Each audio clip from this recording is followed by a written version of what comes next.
और पास में पार्वती जी की बड़ी बहन गंगा खड़ी हुई, और गंगा ने सुन लिया कि शंकर का स्मरण करो तो भगवान शंकर पति के रूप में मिल जाएंगे। तो गंगा भी पूजन कर रही और पार्वती भी पूजन कर रही। स्वामी एक है और भजने वाले दो हैं, पर शास्त्र कहता है जितना पार्वती जी ने भगवान का भजन करा उससे 1000 गुना ज्यादा भजन माता गंगा ने शिव जी का करा, 1000 गुना ज्यादा।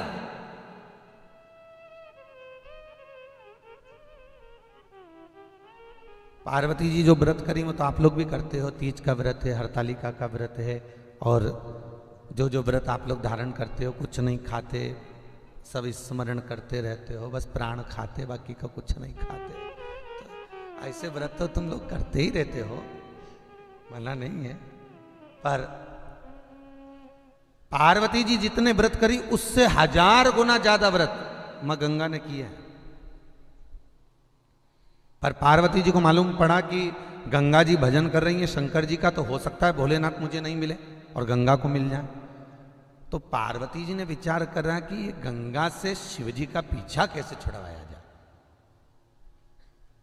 एक दिन पार्वती जी ने अपनी सहेली को बुलाया और सखी को बुलाकर पार्वती जी अपनी सहेली से कहती हैं, सखी मैंने सुना है यदि कोई संत निकल कर जाए और उस पे 1 लोटा पानी भरकर अगर फेंक दो तो संत बड़े प्रसन्न हो जाते।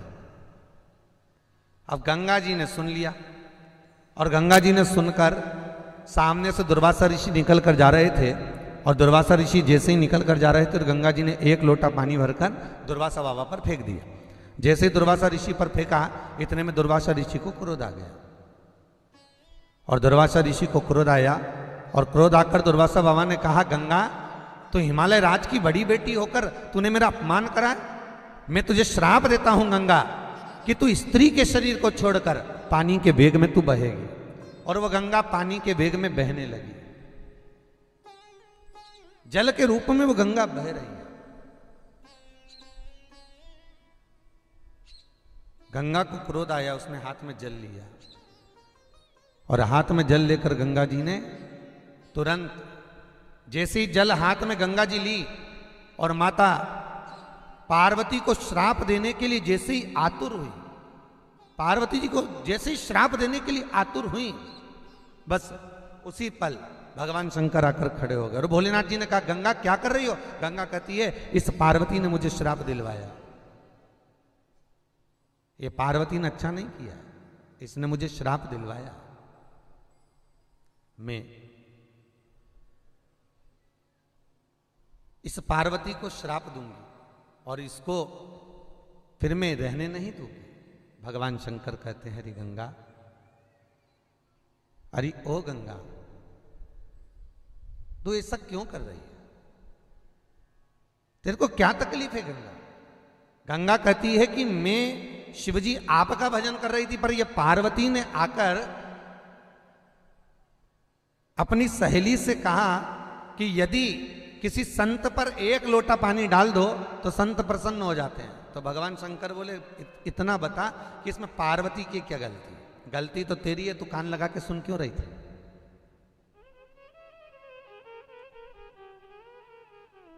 दुनिया में ऐसे कई लोग हैं जिनका 24 घंटे कान लगाने का ही काम रहता है महाराज। पर श्रीमद् भागवत कहती है कि कान कहाँ लगाना चाहिए वहां लगाएं तो लोग तर भी जाएं। यदि कान अगर अच्छी जगह लगाए तो तरे।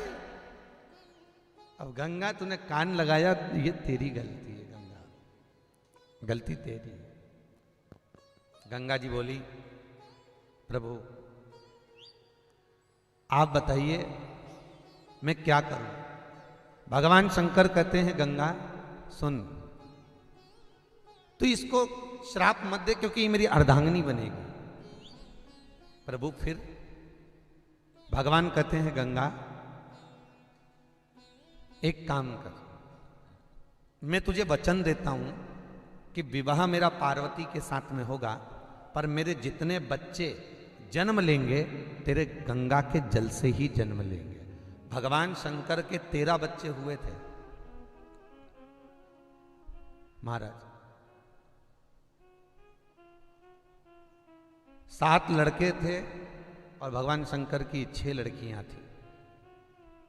भगवान शंकर के 13 बच्चों का जो जन्म हुआ है, 13 बच्चों का जो प्रागट्य हुआ है, उसमें से केवल 2 बच्चे, एक अशोक सुंदरी शंकर भगवान की छोटी लड़की और एक गणेश जी, बस ये 2 पार्वती के द्वारा प्रकट हुए, बाकी के सब गंगा के जल से प्रकट हुए।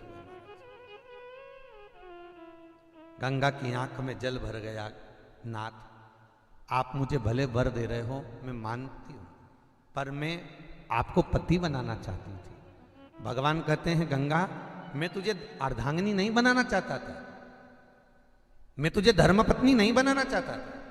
तो गंगा पूछी क्यों, मेरे में खोट क्या है? भगवान शंकर कहते हैं गंगा, बात इतनी सी है, मैं तुझे अर्धांगिनी इसलिए नहीं बनाना चाहता था क्योंकि तूने पार्वती से ज्यादा तप किया और तू पार्वती से ज्यादा साधना करी है, तप करी है, तो मेरा मन यह है कि तू पार्वती से भी श्रेष्ठ स्थान पर आकर विराजमान, पार्वती से भी अच्छी जगह पर तू बैठे। भगवान कहते हैं गंगा, पार्वती मेरे बाम अंग में आकर बैठेगी। शादी होने के बाद धर्मपत्नी कहां बैठती है? बाएं अंग पर। पार्वती मेरे बाएं अंग पर आकर विराजमान होगी। पर गंगा, मैं तुझे वचन देता हूं, तूने इतना तप, इतनी साधना, इतना स्मरण करा है कि मैं तुझे अपनी बराबरी में नहीं बिठाऊंगा, मैं तुझे अपने मस्तक पर बिठाऊंगा और मैं तुझे अपने शीश पर धारण करूंगा। गंगा जी प्रसन्न हो गई महाराज। गंगा अति प्रसन्न हुई और गंगा मैया जब प्रसन्न हुई, आनंदित हुई, तो गंगा जी ने पूछा, प्रभु आप मुझे शीश पर क्यों बिठाना चाहते हो? भगवान कहने लगे, गंगा अगर मैं तुझसे शादी करता और शादी कर कर अगर मैं तुझे शीश पर बिठाता तो लोग कहते, बताओ अपनी लुगाई को सिर पे घुमा रही है।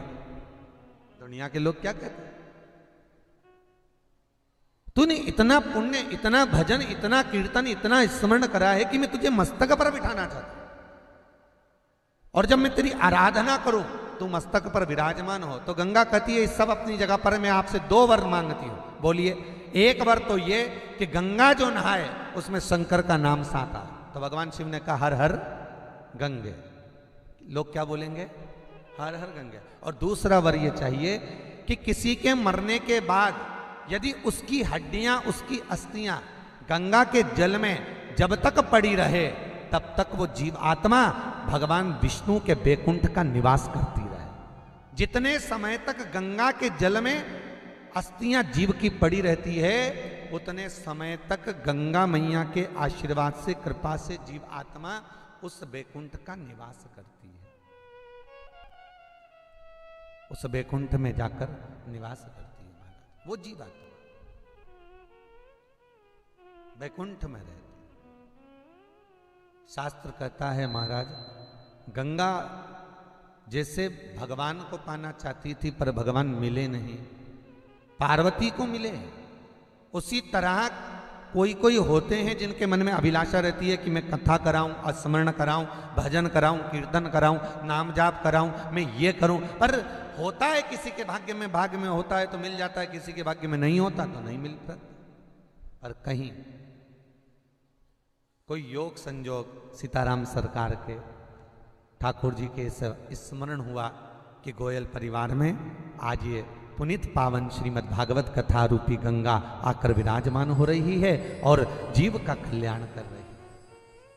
एकाग्र चित्त में, एकाग्र मन में यदि भागवत रसा अमृत का 7,39,00,000 शब्द श्रीमद् भागवत में है, 18,000 श्लोक, 335 अध्याय और 12 स्कंद का अपार समुद्र है भागवत। उसमें से यदि एक शब्द भी हमारी जिंदगी में हमने उतार लिया तो शायद हमारा जीवन सार्थक हो जाए।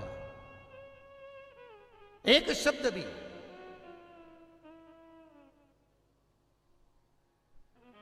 और जितनी देर बैठे हैं हम, उतनी देर ये विचार कर कर बैठे कि हमें परमात्मा की शरणागति प्राप्त हो, हमें भगवत भजन प्राप्त हो। बड़ी मुश्किल से तो मनुष्य की देह मिली है, 84 लाख योनियां काट कर आए हैं। कितनी? बोलो, जम के बोलो जरा। 84 लाख। उसमें से 20 लाख तो ये पौधा दिख रहा है, ये जितने पौधे लगे हैं, पेड़ वृक्ष, 20 लाख योनि पेड़ों की है, वृक्ष की। कोई इनकी पत्ती मोड़ रहा है, कोई डाली तोड़ रहा है, कोई इनको नोच रहा है, कोई आम के पत्ते तोड़ रहा है, कोई उनको कैंची से काट रहा है। ये 20 लाख योनि गरुड़ पुराण कहती है वृक्ष की योनि है, पेड़ पौधे की योनि है 20 लाख।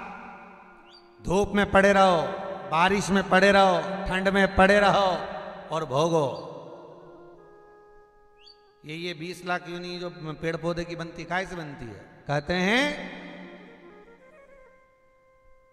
जो दुकान पर तो 24 घंटे खड़े रहते हैं, दुकान पर तो एक गादी पर 24 घंटे बैठे रहते हैं, पर भगवान की कथा में जो 20 मिनट भी नहीं बैठ पाते, उनको भगवान पेड़ की योनि दे देता है कि एक जगह पर जाके खड़ा हो जा, क्योंकि दुकान पे जैसे तू खड़ा था। वृक्ष की योनि, पेड़ पौधे की योनि। बस पत्नी रोज फोन करके बोलती थी चलो भोजन कर लो, आ जाओ जरा टाइम पर। बस आ रहा हूं, 5 मिनट में पहुंचा, बस 15 मिनट में आ रहा हूं, तो तैयारी रख, मैं अभी आया। पत्नी फिर फोन लगी, कहां हो? बस आ ही रहा हूं, पहुंच ही रहा हूं। अरे तू हो कहां ये तो बताओ। बस आ ही रहा हूं ना। बस एक ही दिन पति राइट टाइम आता है, जिस दिन वो पत्नियां चलनी में मुंडा देखती, बस उसी। बाकी के समय तो आया, अच्छे समय पर आया, आ रहा हूं, तू चल। महाराज 20 लाख योनि पेड़ पौधे और वृक्ष की है, 20 लाख। और महाराज भागवत वर्णन करती है 20 लाख योनि जो पानी में कई जम जाती है उसकी है। पानी में जो कई होती है उसमें छोटे छोटे कीड़े नए नए डिजाइन के पैदा होते रहते हैं। 20 लाख योनि उसकी। अपन सब सुन के अफसोस ना करें, ये सारी योनियां काट के ही अपन आए हैं। ये सारी जितनी योनियां इसमें लिखी हुई है 84 लाख योनि, इसमें से ये योनियां काटते काटते यहां पहुंचे। 20 लाख योनि कई, 20 लाख योनि वृक्ष, 20 लाख योनि जलचर, थलचर, वायुचर, और फिर 20 लाख में से 5 लाख योनि शरीर में पड़ने वाले कीड़े। जूं, अच्छा जूं भी बने हैं, हाँ? जूं के भी 12 जन्म है, जूं के भी 12 जन्म है। छोटी जूं, बड़ी जूं, मोटी जूं, पतरी जूं, और इसके बाद में लीक, ये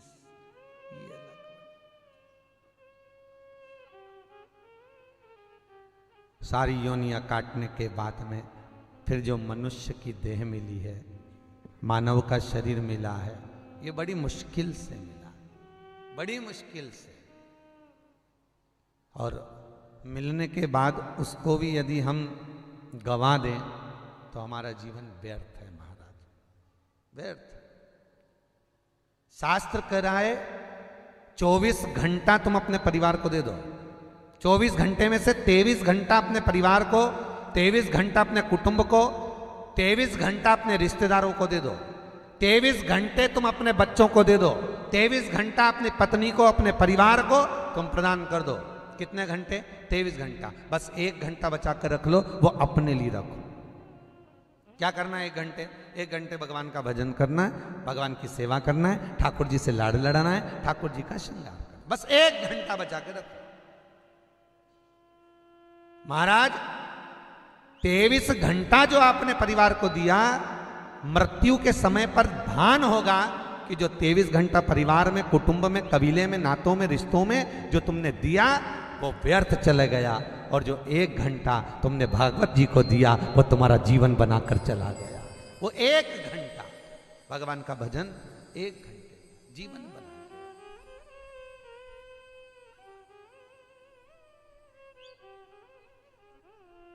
मात्र 1 घंटा भगवत चरणारविंद का रस स्वादन हमारी जिंदगी बना देता है महाराज। जिस कथा को हम श्रवण करने के लिए बैठे हैं बहुत आनंद की देने वाली है महाराज।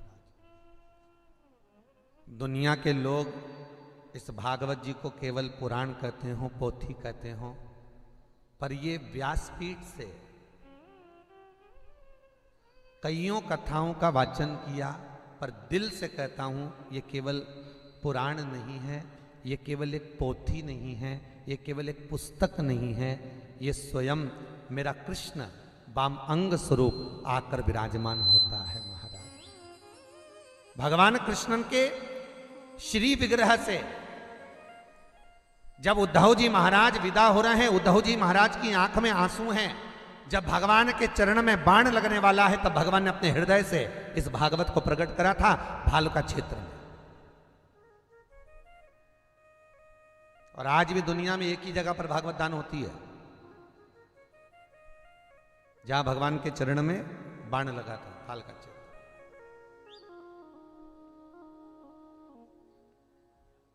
आज भी उस पीपल के वृक्ष के नीचे भागवत रखी जाती है, और भागवत रखने के बाद हाथ जोड़कर जब बैठा जाता है तो भागवत बंद की बंद भी रखी होगी, तो हाथ जोड़कर भागवत का जब दान दिया जाता है तो वहां भागवत अपने आप खुल जाती है। आज भी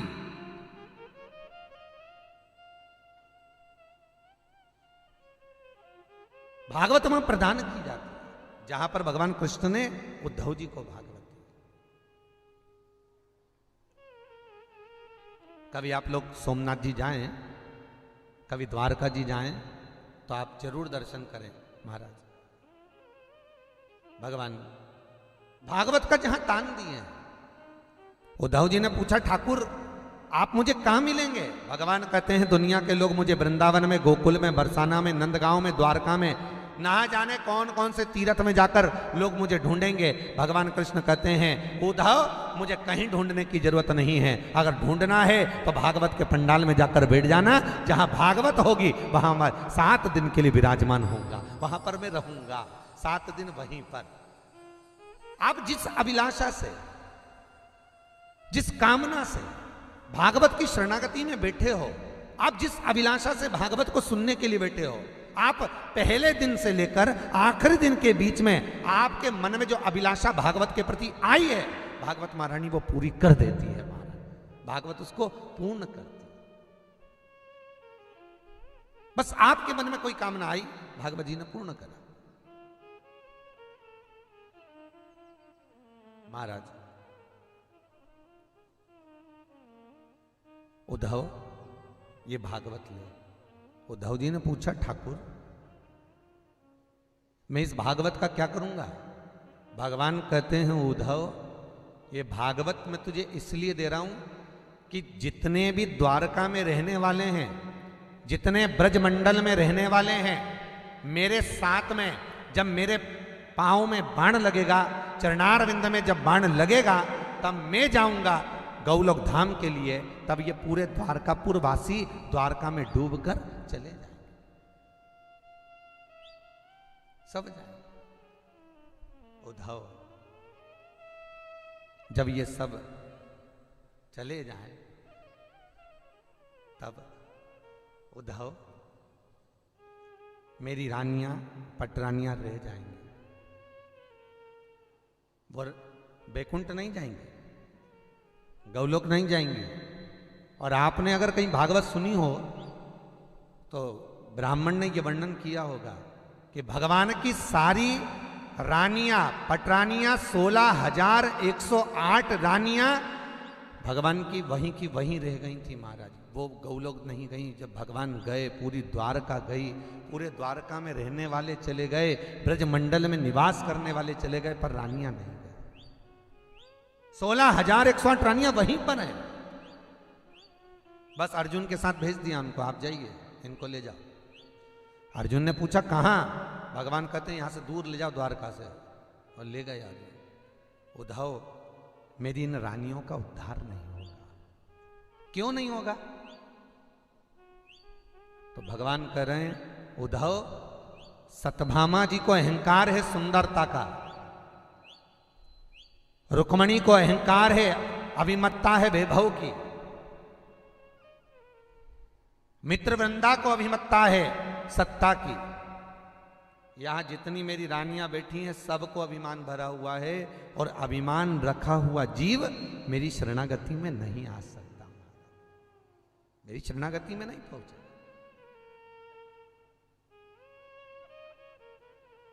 इसलिए उद्धव ये भागवत लेकर जाना, मेरी उन रानियों को सुनाना। जब भागवत मेरी रानियां सुनेंगी तब वो मेरे पास आएंगी।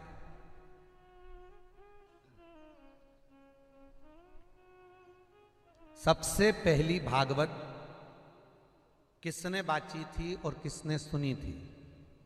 उत्तर दो जल्दी से, बोलो बोलो जरा। सुखदेव जी ने बाची थी, और किसने सुनी थी? परीक्षित ने। पक्का लाख कर दूं? नहीं, मैं तो पूछ रहा हूं। हैं? राधे। सबसे पहली भागवत, भगवान की चर्चा, भगवत स्मरण, सबसे पहले शंकर जी ने वाचन किया था और सुखदेव जी महाराज ने सुना था। अमर गुफा पार्वती सुनने के लिए बैठी थी, अभी आगे कथा आएगी, और तोते का बच्चा अंडे के अंदर बैठकर भागवत सुन रहा था। बोलो सही है कि गलत है? फिर वो सुखदेव जी महाराज ने राजा परीक्षित को सुनाई।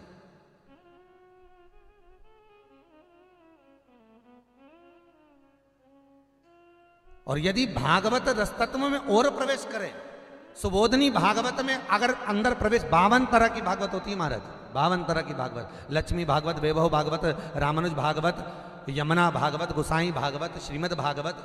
तो अगर और सुबोधनी भागवत में प्रवेश करें तो उसमें आता है कि पहली भागवत रसतत्व को अगर किसी ने सुनाया था तो पहली भागवत रोहिणी जी ने, बलराम जी की मां, उन्होंने सुनाई थी। किसको सुनाई थी? बलराम जी की माता ने 16,108 रानियों को कथा सुनाने के लिए जब बैठी थी तो भगवान दरवाजे पर आकर खड़े हो गए थे। और दरवाजे पर आकर जब भगवान खड़े हुए तो भगवान के नयनों में इतना जल भर गया, भगवान ऐसे रोने लगे। उस भगवान अपनी ही कथा सुनकर रो रहे थे, हाथों से अश्रु पोंछ रहे थे, बार बार नयन पोंछ रहे थे। भगवान हाथों से जब अश्रु पोंछने लगे, अपनी गोपियों को याद कर कर जब भगवान रोने लगे, हाथ पोंछते पोंछते भगवान के आंसू पोंछते पोंछते हाथ गल गए थे महाराज। और उस समय पर रोहिणी जी ने भगवान का जब दर्शन किया था तो भगवान से कहा था, प्रभु आपके इतने हाथ केवल कथा का स्मरण करने से गल गए, आपका ये स्वरूप कहाँ जाएगा? भगवान कहते हैं मेरा ये स्वरूप जगन्नाथपुरी में पूजा जाएगा। जगदीश में आज भी जगन्नाथ जी के हाथ के दर्शन नहीं होते।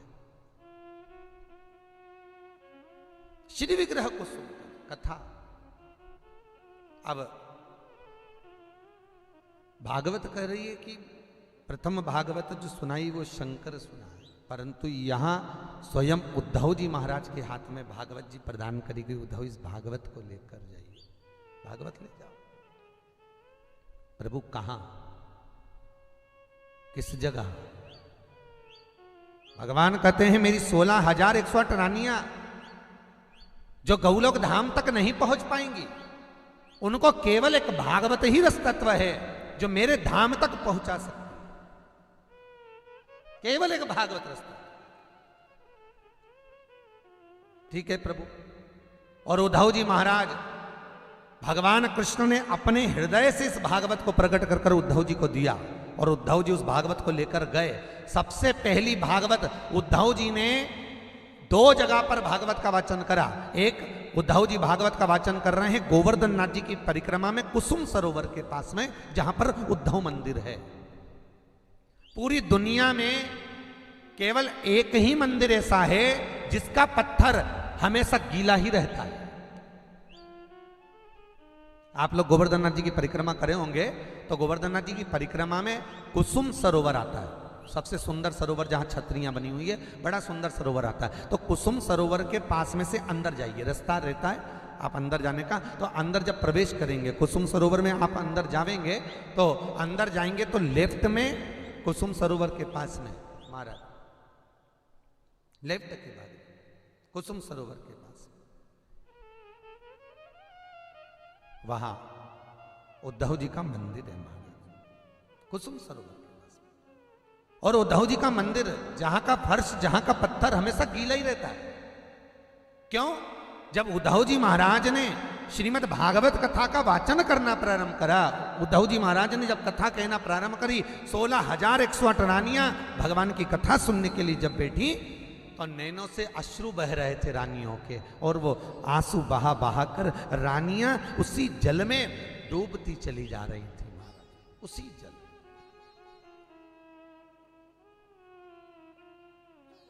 रानियां उसी जल में डूब रही, और एक एक कर कर रानी भगवान के धाम को चली गई। जब यमुना जी जाने लगी,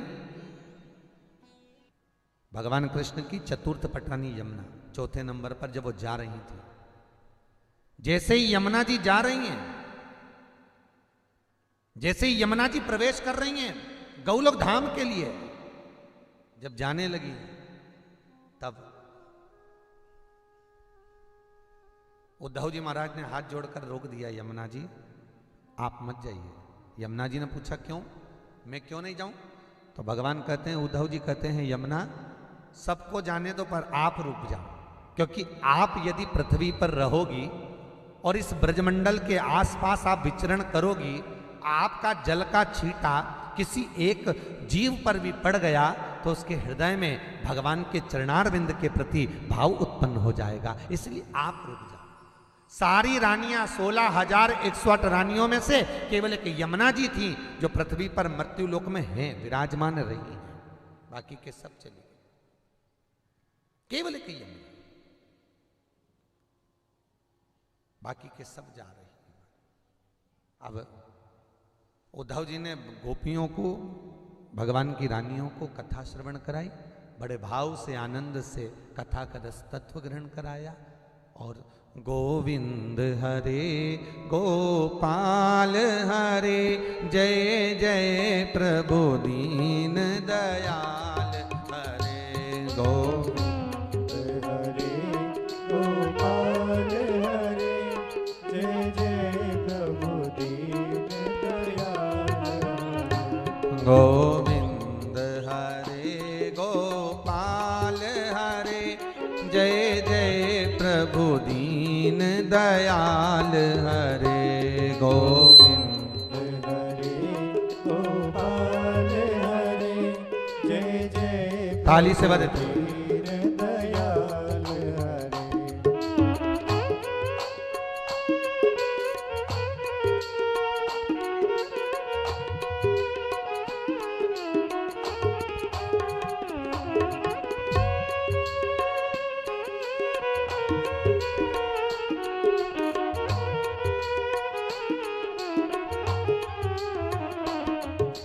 भाव से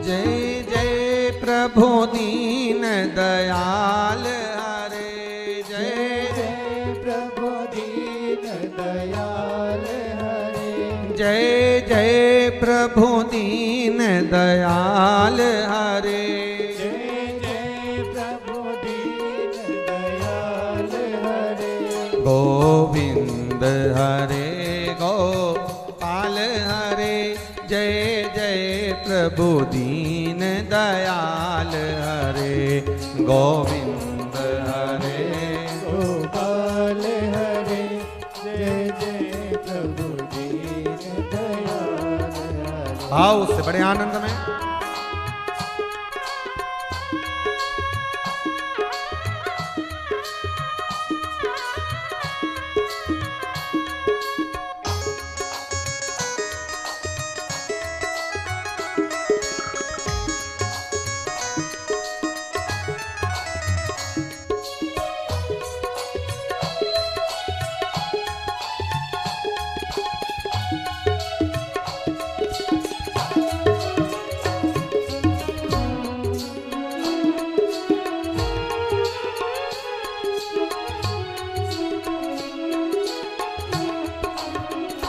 गोविंद हरे गोपाल हरे गोविंद हरे गोपाल हरे ओ गोविंद हरे गोपाल हरे गोविंद हरे गोपाल हरे जय जय प्रभु दीन दयाल हरे जय जय प्रभु दीन दयाल हरे ओ जय जय प्रभु दीन दयाल हरे जय जय प्रभु दीन दयाल हरे गोविंद हरे गोपाल हरे जय जय प्रभु दीन दयाल हरे गोपाल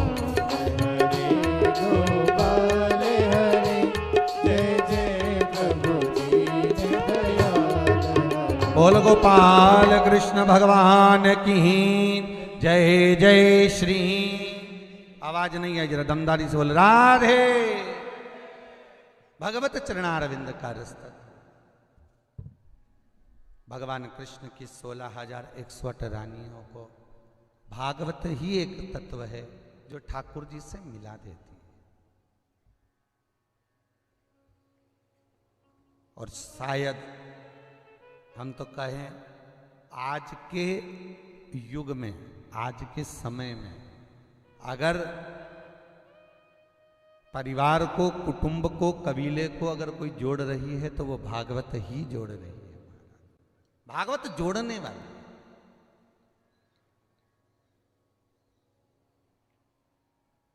यहां दुनिया के लोग कितने भी झगड़ लें, लड़ लें, इकट्ठे तो वहीं होना है। अरे बोलो तो सही है कि गलत है?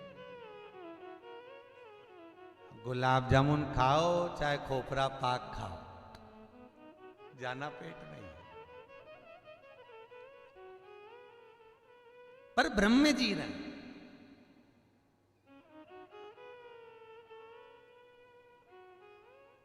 ब्रह्म में जी रहे हैं। एक राजा को मालूम पड़ा कि हमारे नगर में एक व्यक्ति ऐसा रहता है जिसका सुबह से मुंडा देख लो तो खाने को भोजन नहीं मिले। राजा ने कहा ऐसा होता है क्या रे कि किसी का मुंह देखो ना भोजन नहीं मिले। राजा ने आज रानी से कहा एक काम करो, तुम दूसरे कमरे में सोने, उस व्यक्ति को मेरे पास सुलाऊंगा जिसका मुंह देखो तो भोजन नहीं मिले। अब उसको पास में सुलाया। राजा सुबह से उठा, उसी का ही मुंह देखा और मुंह देखकर राजा अपने काम में लग गया। इतना काम राजा ने आज करा, इतना काम करा, 1 मिनट की फुर्सत नहीं मिली। रात को 9 बजे उसकी धर्मपत्नी रानी भोजन कराने बैठी। अब वो पंखा झेल रही थी। अब पहले की धर्मपत्नी थी जो पंखा झेलती, आज के जमाने में तो पति की बात झेल ले बहुत बड़ी बात। अब तो पंखा झेल रही थी।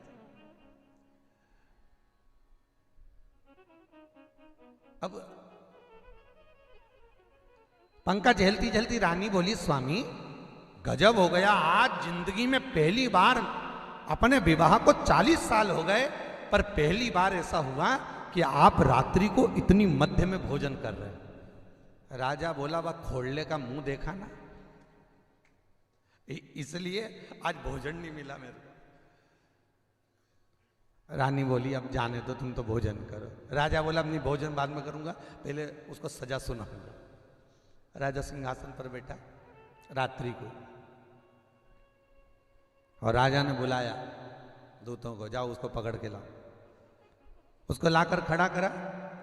राजा ने कहा, तेरा मुंह सुबह से देखा तो आज खाने को भोजन नहीं मिला, एक अन्न का निवाला मेरे मुंह में नहीं गया। ऐसा व्यक्ति मेरे नगर में होना ही नहीं, इसको फांसी की सजा दी जाए। अब उसको फांसी की सजा दे दी और वो दूत ले जाने लगे उसको राजा के। और तो वो बहुत हंसा, खूब मुस्कुराया। राजा ने पूछा, क्यों मरने जा रही है और हंस रही है, काहे को हंस रहा है? उसने कहा, महाराज मेरे को हंसी इस बात की आ रही है, आप मुझे खोलना कह रहे हो कि तेरा मुंह देखा तो सुबह से भोजन नहीं मिला, पर आपके बराबर जमाने में कोई खोलना नहीं होगा, तुम्हारा मुंडा देखा तो आज फांसी की सजा मिली तुम्हारे बराबर।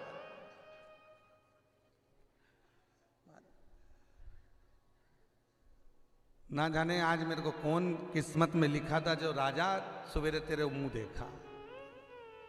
राजा ने दूतों से कहा छोड़ो इसको, छोड़ो, क्योंकि इससे बड़े खोले तो अपन है, इसको छोड़ दो। छोड़ दिया। हम गलत देख रहे, ये अच्छा वो बुरा, ऐसा वैसा हमने देखा है, हम देख रहे, पर अंतिम बिंदु तो वही है महाराज, अंतिम बिंदु वही। इसलिए निवेदन है, मुख में हो राम नाम, राम सेवा हाथ में, तू अकेला नहीं प्यारे, राम तेरे साथ में। जिंदगी की बागडोर हाथ दीना नाथ के, वह महलों में राखे चाहे झोपड़ी का वास दे। ये उसके हाथ में।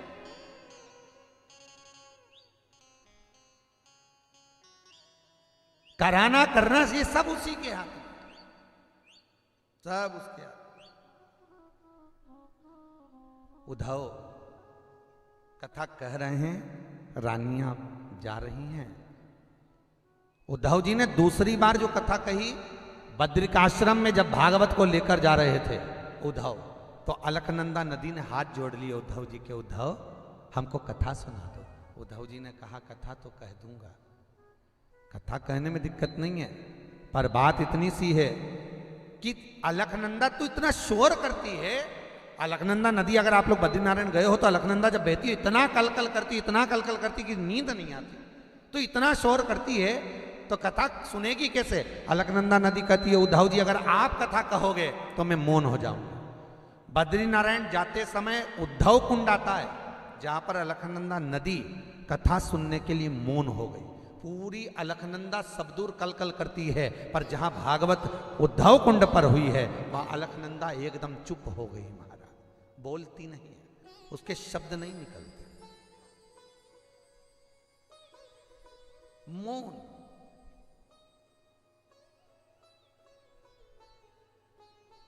दुनिया में एक उद्धव कुंड बद्रिकाश्रम जाते हैं तो पड़ता है अलकनंदा नदी, और दूसरा पड़ता है पांडुकेश्वर, जहां पर भगवान शंकर का प्रथम शिवलिंग, पृथ्वी पर शंकर का शिवलिंग अगर कहीं प्रकट हुआ था तो पांडुकेश्वर में हुआ।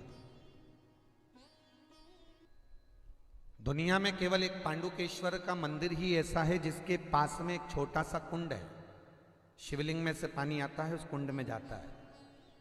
जिस व्यक्ति के हाथ पैर में कंपन होता है, जिसका शरीर स्थिर नहीं रहता, शरीर डोलता हो, लकवे की बीमारी हो जाती हो, या बुद्धि से विकलांग हो जाता हो व्यक्ति, या शरीर डोलता हो, हाथ पैर हिलते हो, तो पांडुकेश्वर का जल मात्र पूर्णिमा से पूर्णिमा तक 1 महीना अगर 1-1 चम्मच खाली पेट पिला दिया जाए तो उसके हाथ पैर में कंपन होना बंद हो जाता है महाराज। पांडुकेश्वर के जल का इतना प्रमाण।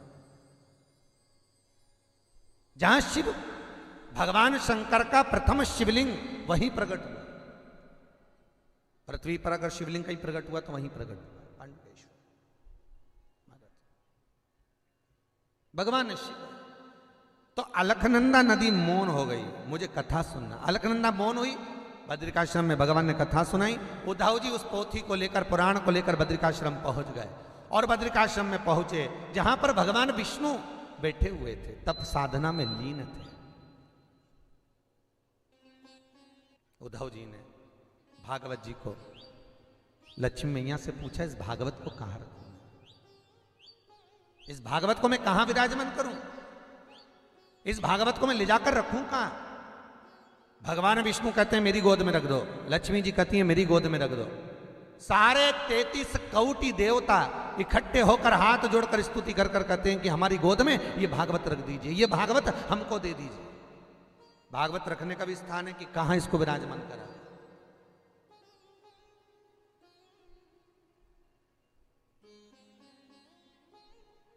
कई लोग जब भागवत जी का पाठ कराते हैं तो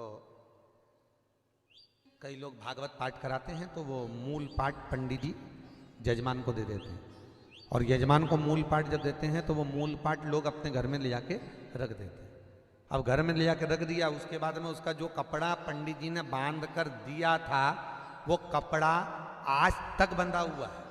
सारे घर की बेडशीट बदल गई, तकिए की खोल बदल गई, सोफा का कवर बदल गया, तुम्हारी साड़ियां बदल गई, तुम्हारे मकान का कलर बदल गया, पर जो भागवत रामायण जिस कपड़े में बंधी थी वो आज तक नहीं बदली, वो जैसी की जैसी धरी।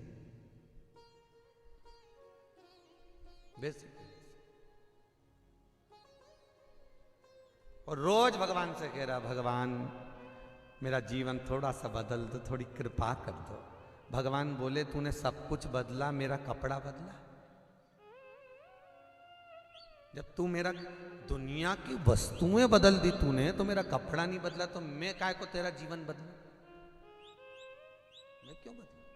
कई कई चीज होती है। अच्छा तुम पंडित जी से जाकर पूछो, महाराज जी थोड़ा ऐसा बता दो कि मेरे घर में खूब खूब आनंद हो जाए, लक्ष्मी पड़ जाए। तो पंडित जी को क्या मालूम कि इनके घर में भागवत रखी, उसका कपड़ा आज तक नहीं बदला? पंडित जी को कहीं मालूम? पंडित जी कहते हैं यज्ञ करवाओ, पंडित जी कहेंगे अनुष्ठान करवा, पंडित जी कहेंगे पाठ करवा, पंडित जी कहेंगे ये करवा। 7:30 लग गई ना, राहु लग गया ना, केतु लग गया ना, ये कर लो वो कर लो, पर पंडित जी एक बार नहीं कहेंगे ईमानदारी से बोलते घर में भागवत रखी है? पंडित जी ने पूछा कोई साहब ने आज तक तुमसे? अरे बोलो तो सही, कहीं का पंडित ने पूछा कि तुम्हारे भागवत रखी है? पंडित जी पूछे भागवत रखी है और तुम बोला हाँ रखी है। उसका कपड़ा बदला? नहीं बदला। बेडशीट कितनी बार बदली? तो वो तो जिंदगी हो गई। अरे महाराज इतना ही कह देते कि भागवत महारानी जिसमें रखी है वो भागवत नहीं है, वो कृष्ण है। और कृष्ण का वस्त्र यदि तूने बदल दिया है, सुंदर पहना दिया है, तो तेरी जिंदगी भी सुंदर अपने आप होना प्रारंभ हो जाए। अपने आप तेरा जीवन भी सुंदर हो जाए। रखो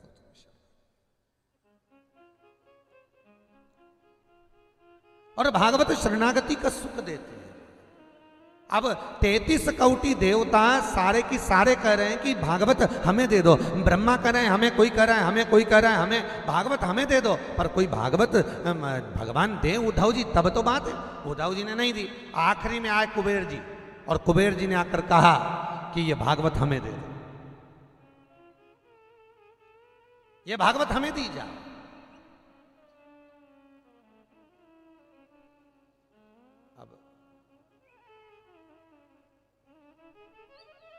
कुबेर जी भागवत तो मैं आपको दे दूंगा, उद्धव जी बोले, पर ये भागवत आपकी गोद में रहेगी।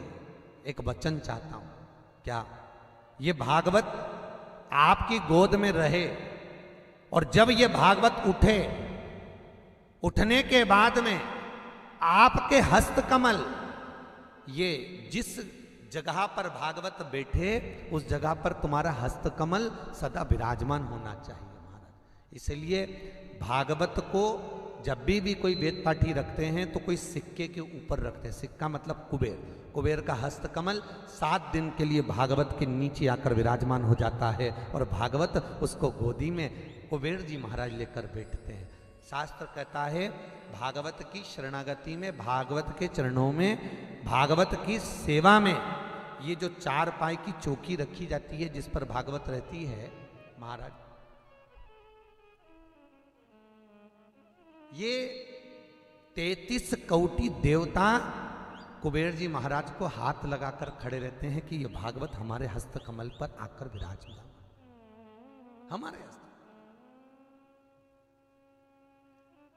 भागवत सुख का मूल है। आनंद की राशि अगर कुछ है, आनंद को सुख देने वाली अगर कोई है तो वो भागवत है। रखी भागवत हस्तकमल। उद्धव जी महाराज को देकर भगवान चल दिए। आज भी अगर बद्रीनाथ जाओ तो बद्रीनाथ जी का जब दर्शन करो तो बद्रीनाथ जी के ठीक लेफ्ट में, बद्रीनाथ जी जहां बैठे हैं, बद्रीनाथ जी का राइट होगा, अपना लेफ्ट होगा। बद्रीनाथ जी के लेफ्ट में कुबेर जी का एक बड़ा सा मुख दिखेगा। उस मुख के सामने एक सुनहरी कपड़े में, एक गोल्डन कपड़े में, एक वस्त्र में अगर भागवत बंधी हुई आपको दर्शन होगा। वो भागवत भगवान कृष्ण के हृदय से जो प्रकट हुई थी वो आज तक बद्रीनाथ जी में रखी हुई है, आज तक रखी हुई, जो भगवान कृष्ण के हृदय से प्रकट हुई।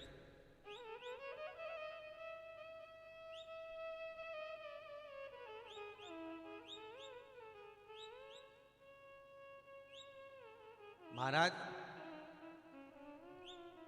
जो बद्रीनाथ के मंदिर में दिया जलाया जाता है, आप लोगों को मालूम होगा, और पट बंद कर दिए जाते हैं।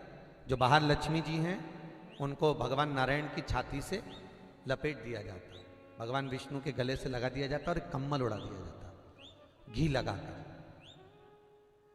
शास्त्र कहता है कि भगवान के श्री विग्रह पर जो घी लगा हुआ है, भगवान के मंदिर में चारों तरफ वो दिए की कालोच जम जाती है। केवल एक भागवत महारानी का जो वस्त्र है जिसमें भागवत बंधी हुई है, केवल वो भागवत महारानी एक ऐसी है, पूरे मंदिर में दिए की कालोच रहती है, पूरे वस्त्र पर भगवान के आभूषणों पर वो दिए की कालोच जम जाती है। केवल एक भागवत महारानी ऐसी है जिस पर बाती का एक गुल तक नहीं गिरा। जब पट बंद होता है, खोला जाता है, उस समय केवल भागवत के वस्त्र पर कोई गुल नहीं होता, कोई कालोच नहीं। क्यों? कुबेर जी महाराज नित्य अपने हस्त कमल पर रखे हुए, नित्य अपने हस्त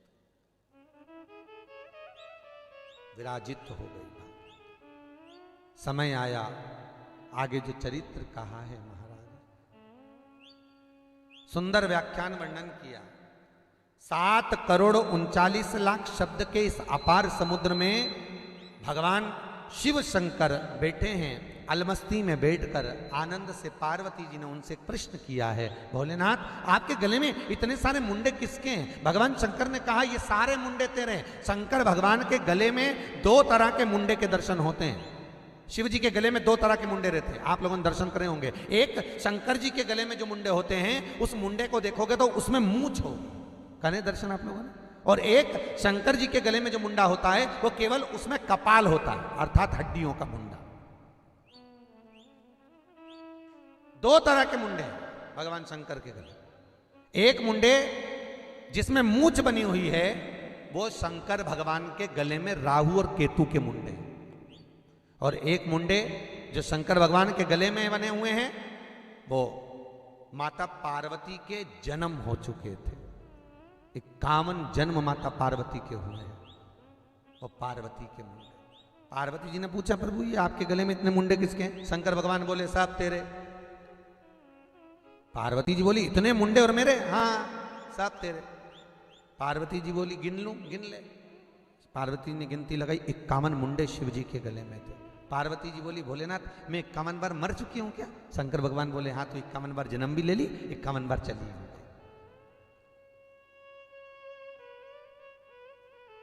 प्रभु इसमें एक आध मुंडा तो तुम्हारा भी होगा।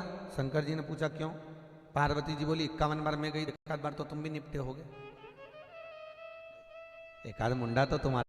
मेरे दोस्तों से मिलके आते हैं, चल चलो। अब जैसे मिलने के लिए गए तो पति उसको समझा रहा था, काहे को झगड़ते हो, अच्छे प्रेम से रहो, पति पत्नी तो गाड़ी के पहिए हैं, बराबर चलते रहें, यही जीवन है, इससे बढ़कर और क्या चाहिए। अब पति समझा रहा था अपने दोस्त को, पत्नी इतनी खुश हो रही थी, मेरे पति में कितना ज्ञान है, भगवान इतना ज्ञान भरा हुआ कितना। अब समझा समझू के दोनों पति गाड़ी चलाए, पत्नी बैठी गाड़ी पे चली। पत्नी चलते चलते बोली स्वामी आज मुझे बहुत अच्छा लगा। पति बोला हाँ ठीक है। घर पर पहुंचे, पत्नी आज बिना बोले चाय बना के लेके आई।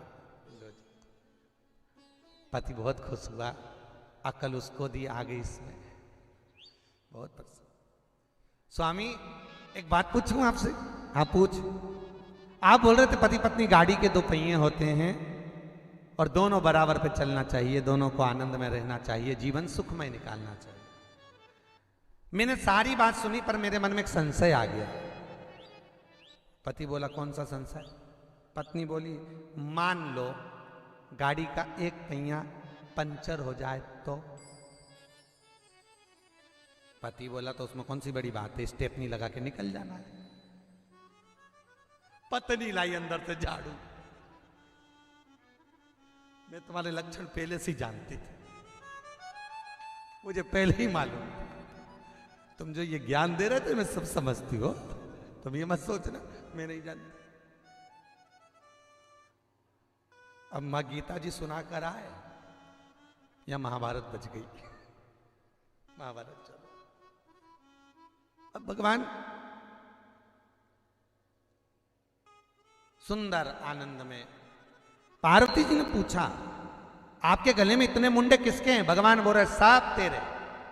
होता है पति के गले में जो चेन पड़ी रहती है तो पत्नी पूछे क्यों जी ये चैन कहां से आई? पति बोलता है तेरे यहीं की है।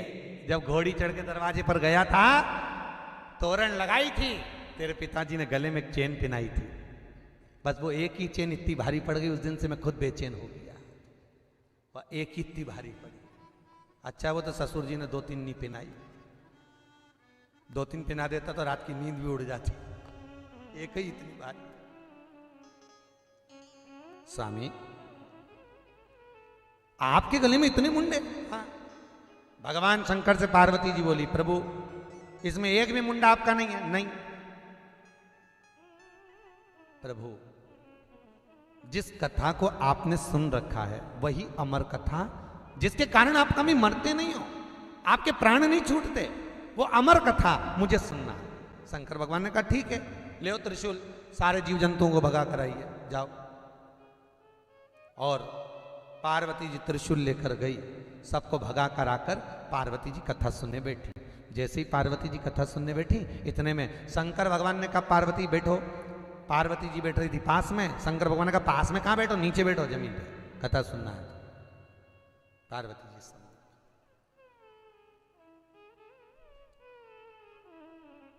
अब माता पार्वती जी जैसे ही कथा सुनने के लिए बैठी, शंकर भगवान ने 3 बार ताली बजाई। इसलिए शिव के मंदिर में, शंकर के मंदिर में 3 बार ताली का नाद किया जाता है। 3 ताली। पहली लक्ष्मी वृद्धि के लिए, दूसरी कार्य सिद्धि के लिए, तीसरी रोग को मिटाने के लिए। इसलिए शिव मंदिर में 3 ताली का नाद होता है।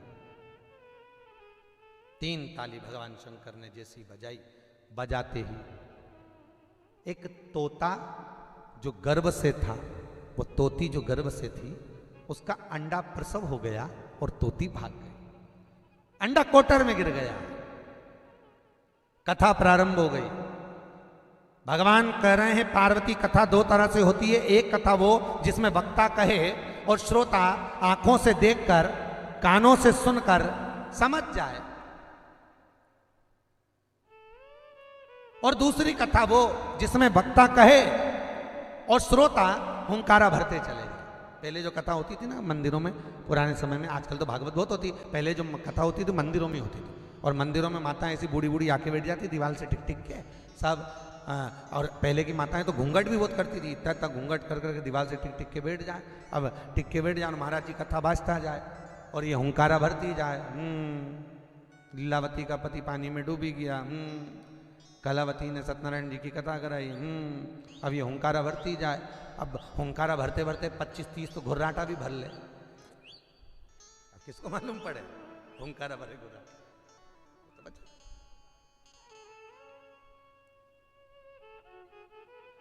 जैसे वो विवाह के समय पर 7-5 वचन नहीं होते, सुने आप लोगों ने? सुने?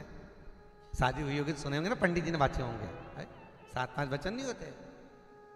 बाग बगीचे अकेली नहीं जाऊंगी, इतना पल्लू घूंघट लेके, उसी में से कहना।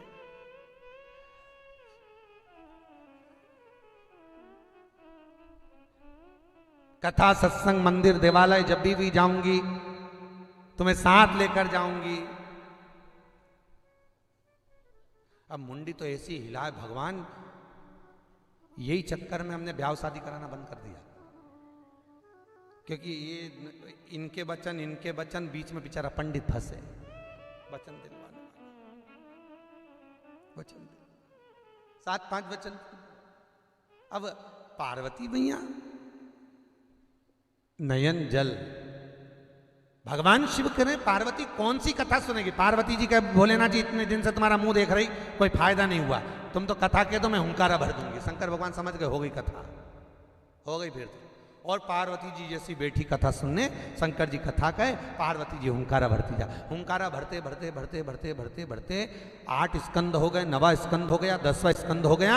10वें स्कंद का जैसे ही 4th अध्याय आया और पार्वती जी आंखों में निंद्रा भर के सो गई। पार्वती जी सोई और वो कोटर में जो अंडा गिरा था उस अंडे में से तोते का बच्चा प्रकट हो गया। उसने सोचा इतनी कथा सुन ली, एक काम करूं, अब हुंकारा मैं भर दूं, हुंकारा मैं भर दूं। अच्छा, कई कई लोगों का मन कथा में नी भी होता ना, तो अब पड़ोसन इतनी देर से बैठी तो बापड़ी उसके चक्कर में बैठी।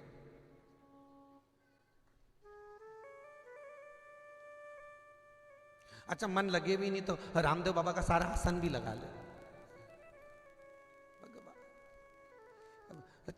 अब बैठना इसलिए पड़े क्योंकि सब बैठे। अब चित्त वृत्ति,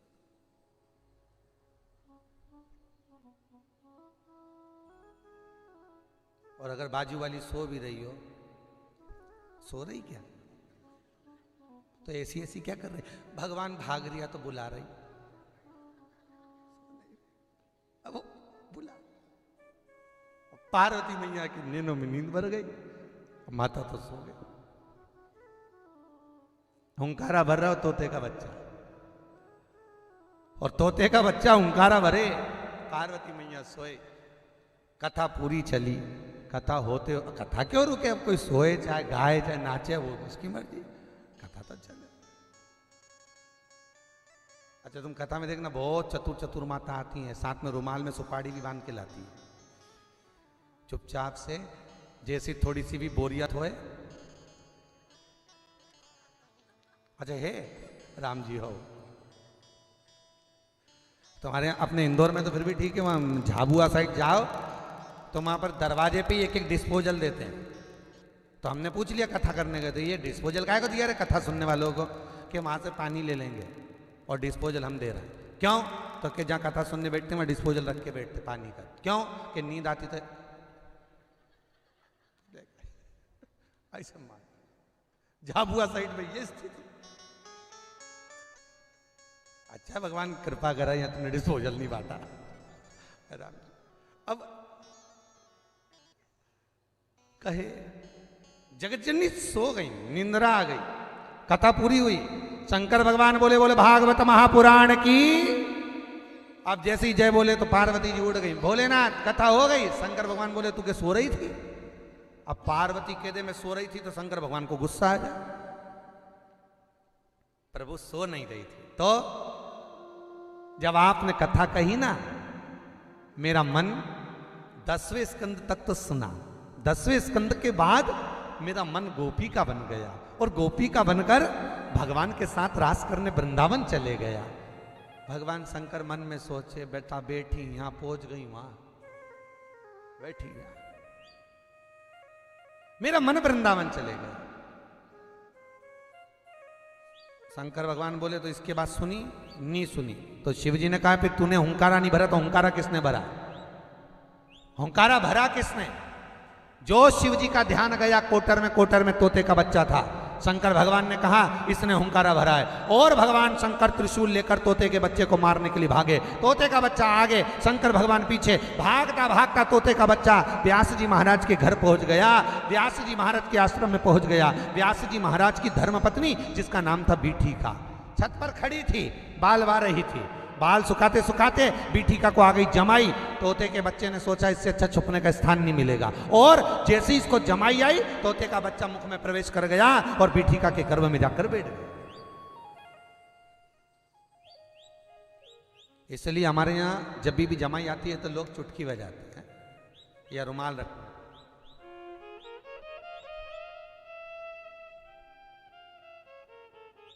होना चाहिए कुछ।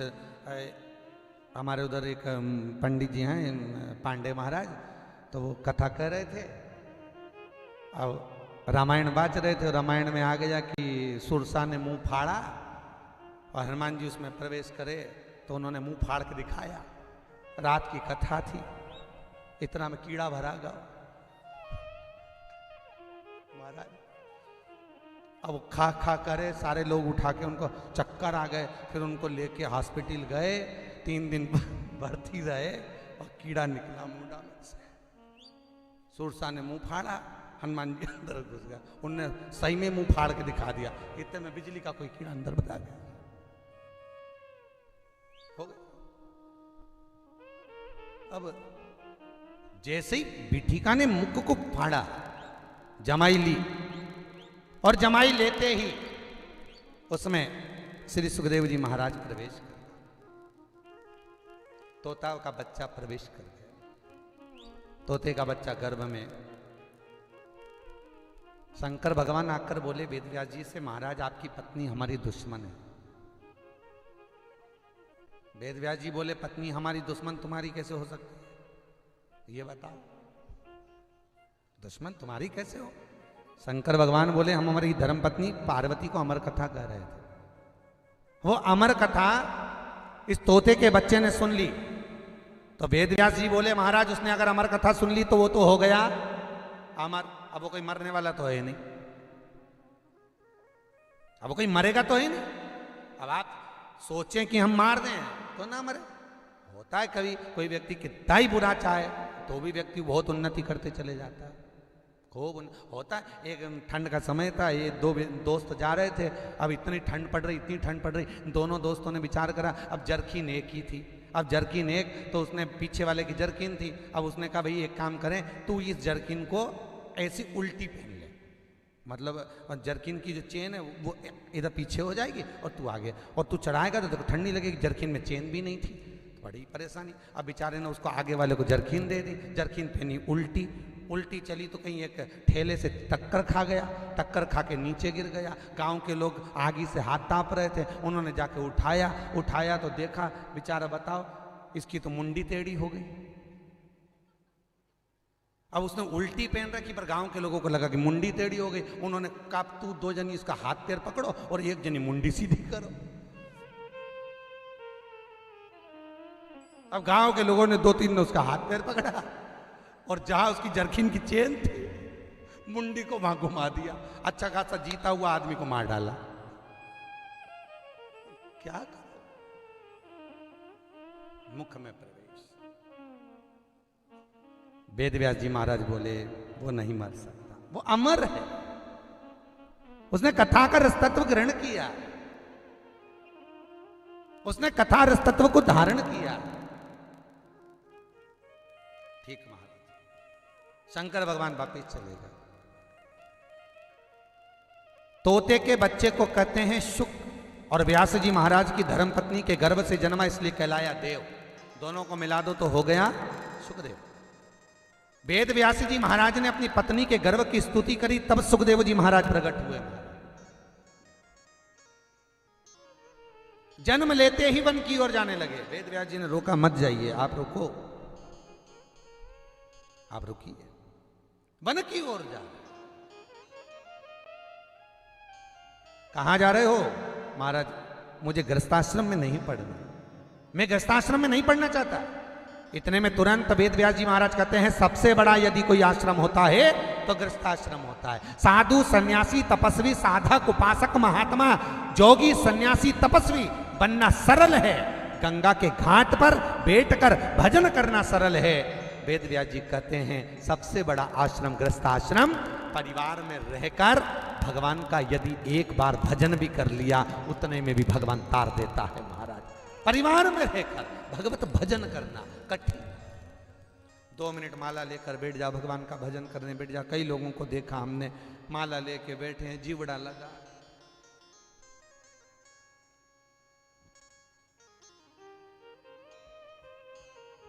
देख ले, उससे कह देना आधा किलो गिलकी दे जाना और थोड़ा सा हरा धना दे जाना।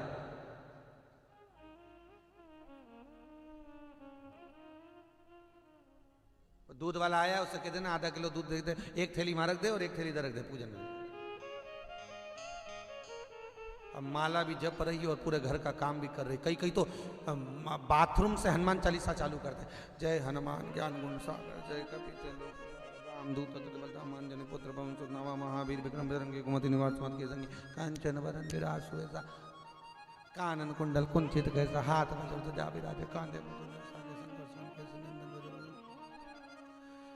अरे मेरा सामान रखा था वो कहां चला गया? यहाँ पर घड़ी रखी थी, सामान रखा था। पत्नी बोली वहीं तो रखा होगा। फिर चालू हो गया, जय हनुमान ज्ञान गुण सागर जय कपि। हनुमान जी भी सोच रहे कब पूरा करेगा, मेरे को दूसरे के घर जाना है। 4 घंटे से जहां से चालू करता वहीं विराम करके फिर पड़क जाता, वहीं के भजन चित्त। महाराज भजन चिंतन सबसे बड़ा आश्रम, बोलो जम के, गृहस्थ आश्रम। घर में रहो, परिवार को साधो, परिवार के साथ में रहो, खूब आनंद में रहो, खूब मस्ती। एक बात बताएं, भागवत कहती है मंदिर में दिया नहीं लगा सकते, मत लगाओ। किसी मंदिर में 2 अगरबत्ती नहीं लगा सकते, मत। माला लेकर नहीं बैठ सकते, मत बैठो। पोथी पुराण नहीं पढ़ सकते, मत पढ़ो। भागवत कहती है